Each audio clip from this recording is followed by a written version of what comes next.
রাজনীতিটাকে সবার হাতের নাগালে নিয়ে আসার চেষ্টা করছি।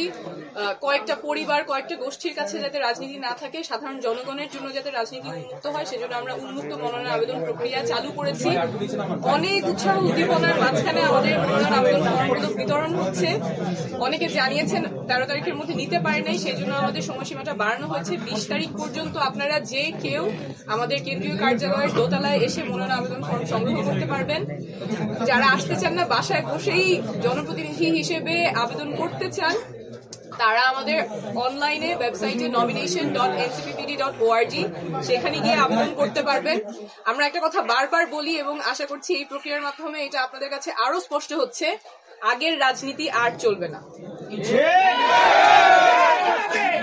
আমরা নতুন রাজনীতি করতে এসেছি, নতুন রাজনীতিটাই আমরা করব। স্বচ্ছ প্রক্রিয়ার মাধ্যমে আমাদের মনোনয়ন আবেদন প্রক্রিয়া চলছে। যারা সৎ, যারা যোগ্য এবং যারা আসলেই সংসদে গিয়ে জনগণের কথা বলবেন, দলের হয়ে কথা বলবেন না, জনগণের হয়ে কথা বলবেন, সেই মানুষগুলোকেই আমরা সংসদে পাঠাবো।